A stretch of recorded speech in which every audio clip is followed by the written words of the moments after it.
বাংলাদেশের প্রকৃতির এক অপূর্ব বিস্ময় সুন্দরবন। বিশ্বের সবচেয়ে বড় ম্যানগ্রোভ ফরেস্ট, যেখানে প্রকৃতি নিজের মতো করে গল্প বলে। আর সেই গল্পেরই একটি অংশ হতে আমরা রওনা হয়েছিলাম এক স্মরণীয় যাত্রায়। ইয়া ফাউন্ডেশনের টিম এভারলাইন ক্রুজের স্পন্সর এই ট্যুরে আমরা পেয়েছিলাম এক অন্যরকম অভিজ্ঞতা।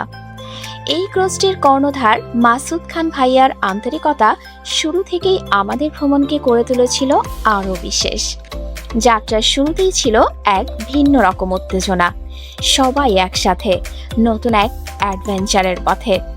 আমাদের সাথে ছিলেন ইয়া ফাউন্ডেশনের টিম মেম্বার রোহিত রায়, যিনি পুরো পরিকল্পনার দায়িত্বে ছিলেন, মোহাম্মদ রিজওয়ান খান, যিনি পুরো ট্রিপের ডকুমেন্টেশন, ভিডিও ও ছবি ধারণের দায়িত্বে ছিলেন, মহিউদ্দিন বুলবুল ভাইয়া, যিনি অর্গানাইজিং এর দায়িত্ব খুব সুন্দরভাবে সামলেছেন, মোহাম্মদ নাফিস আঞ্জুম রিফাত সহ আরো কয়েকজন সদস্য। সবাই মিলে এই ট্রিপটাকে করে তুলেছিলেন আরো প্রাণবন্ত। এই যাত্রায় আমাদের সাথে যুক্ত হয়েছিলেন দেশের জনপ্রিয় কিছু কন্টেন্ট ক্রিয়েটর রনি, শান্তি রহমান, তানিশা ইসলাম সহ আরো অনেকেই। তাদের উপস্থিতি পুরো ট্রিপে এনে দিয়েছিল এক ভিন্ন মাত্রা। সবাই ছিল খুব মিশুক, প্রাণবন্ত আর মজার, যার ফলে প্রতিটা মুহূর্ত হয়ে উঠেছিল উপভোগ্য।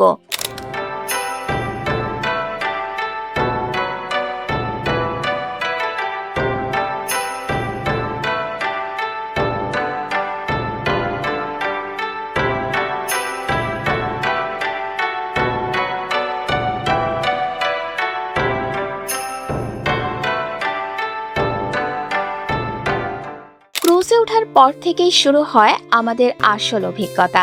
চারপাশে নদীর শান্ত জল, দূরে সবুজ বন, আর মাঝখানে আমরা একদল মানুষ যারা একসাথে তৈরি করছিলাম নতুন স্মৃতি। খাওয়া দাওয়া, আড্ডা, হাসি ঠাট্টা সবকিছু যেন একসাথে মিশে গিয়েছিল। দিনের বেলায় আমরা উপভোগ করেছি সুন্দরবনের অপরূপ সৌন্দর্য, নদীর ধারে ভেসে চলা, চারপাশে ঘন সবুজ, আর মাঝে মাঝে বন্য প্রাণীর দেখা পাওয়া। সবকিছুই ছিল এক কথায় অসাধারণ। প্রকৃতির এত কাছে এসে যেন আমরা নিজেরাও কিছুটা বদলে গিয়েছিলাম। আর রাতের সময়টা ছিল আরো বেশি স্পেশাল। খোলা আকাশের নিচে নদীর মাঝখানে আমরা সবাই মিলে গান গেয়েছি, গল্প করেছি, বারবিকিউ পার্টি করেছি, আর উপভোগ করেছি সেই নিঃশব্দ শান্তি, যেটা শহরের কোলাহলে কখনো পাওয়া যায় না। মাসুদ খান ভাইয়ার সাথে কাটানোর সময়গুলোও ছিল দারুণ। তার সাথে বিভিন্ন বিষয়ে আলাপ, অভিজ্ঞতা শেয়ার করা আর ভবিষ্যৎ নিয়ে কথা বলা সবকিছু আমাদের জন্য ছিল খুবই শিক্ষণীয় এবং অনুপ্রেরণামূলক। এই পুরো ট্রিপে সবচেয়ে ভালো লেগেছে সবাই একসাথে আনন্দ করা, একটা পরিবারের মতো হাসি, আনন্দ আর একসাথে কাটানো প্রতিটা মুহূর্ত আমাদের মনে জায়গা করে নিয়েছে। সবকিছু মিলিয়ে এই সুন্দরবন ট্রিপটা শুধু একটা ভ্রমণ ছিল না, এটা ছিল একগুচ্ছ স্মৃতি, একগুচ্ছ অনুভূতি আর একসাথে কাটানো কিছু অমূল্য সময়ের গল্প। ধন্যবাদ এভারলাইন ক্রুজ, ধন্যবাদ মাসুদ খান ভাইয়া এমন একটি সুন্দর অভিজ্ঞতা আমাদের উপহার দেওয়ার জন্য।